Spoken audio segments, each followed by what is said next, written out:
கடவுள் நம்பிக்கையெல்லாம் கிடையாது. ஆனா வேலை தேடி நான் வந்த சென்னைக்கு என் நண்பரோட நான் தங்கியிருந்தேன். என் கூட படிச்ச ஒரு நண்பரோட காலேஜில் ஒன்னா படித்தோம். அவரோட கூட நான் தங்கி இருந்தேன். அவர் நல்ல கிறிஸ்தவர். நான் அவருடைய வாழ்க்கையை கவனித்து கொண்டே இருந்தேன்.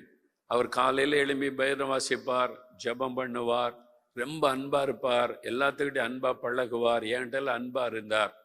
நான் இந்த மாதிரி இயேசு கிறிஸ்துவை நம்பாதவன்னு அவருக்கு தெரியும். ஒரு நாள் கூட என்னை பார்த்து நீ இயேசுவை நீ ஏற்றுக்கொள்ளணும், மதம் மாறணும் அப்படிலாம் பேசினதே கிடையாது. ஆனா அவருடைய வாழ்க்கையை நான் கவனித்து கொண்டே இருந்தேன். இப்படி ஒரு மனிதன் வாழ முடியுமா? எனக்கு ஒரு கேள்வி. ஒரு வாலிபன் இந்த காலத்துல இப்படி ஒரு வாலிபன் இப்படி வாழ முடியுமா? இவ்வளவு அன்பா இருக்கிறாரு, பரிசுத்தமா இருக்கிறாரு, ஜெபம் பண்ணுகிறாரு. நான் சம்பந்தமில்லாத ஆளு, குடும்பத்தான் கிடையாது, என்ன அன்பை கவனித்து கொள்ளுகிறார். அவருடைய வாழ்க்கையை நான் கவனித்த போது இவர் வணங்குகிற அந்த இயேசு உண்மையான கடவுளாக இருக்க வேண்டும் என்பதை அறிந்து கொண்டேன். யாரும் எனக்கு இயேசுவை பற்றி சொல்லலை, அவரும் இயேசுவை பற்றி எனக்கு சொல்லவில்லை. என் நண்பருடைய வாழ்க்கை என்னை பாதித்தது. அவருடைய வாழ்க்கையை நான் கவனித்த போது எனக்குள்ளே ஒரு மாற்றத்தை உண்டாக்கினாரு. இவரே இப்படி இருந்தா இவர் வணங்குகிற கடவுள் எப்படிப்பட்டவராய் இருப்பார்? அவரை அறிந்து கொள்ள வேண்டும் என்று என் நண்பரிடத்துல கேட்டேன்.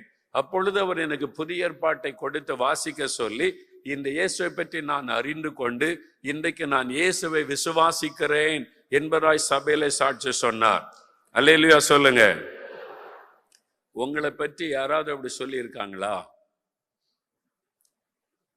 நீங்க வேலை செய்கிற இடத்துல, வசிக்கிற இடத்துல, நீங்க குடியிருக்கிற இடத்துல யாராவது உங்களை பற்றி அப்படி சொல்லும்படியான ஒரு வாழ்க்கை நீங்கள் வாழுகிறீர்களா?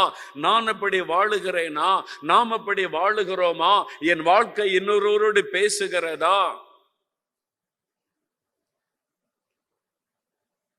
நீங்கள் தான் வெளிச்சம்.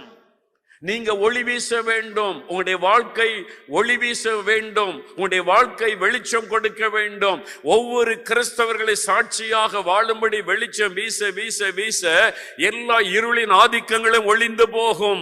இருளை ஜெயிப்பதற்கு வெளிச்சத்தை பரவ செய்ய வேண்டும். ஒவ்வொரு கிறிஸ்தவர்களை வெளிச்சமாய் மாறும் பொழுது இருளின் ஆதிக்கங்கள் தானாய் முடக்கப்பட்டு விடும். இந்த பிசாசின் கிரியைகள் முடக்கப்பட்டு விடும். கொள்ள நோய், பூமி எதிர்ச்சி, எத்தனை பாடு, உபத்திரவங்கள், நெருக்கங்கள் இருளாக எழும்பி வந்தாலும் கிறிஸ்தவர்கள் எழும்பி ஒளி வீசும் போது அந்த இருளின் கிரியைகள் எல்லாம் முடக்கப்பட்டு விடும். அதுதான் ஒரே வழி. நாம் வெளிச்சம் வீசணும். ஆண்டவரே, நான் ஒளியா இருக்கணும்.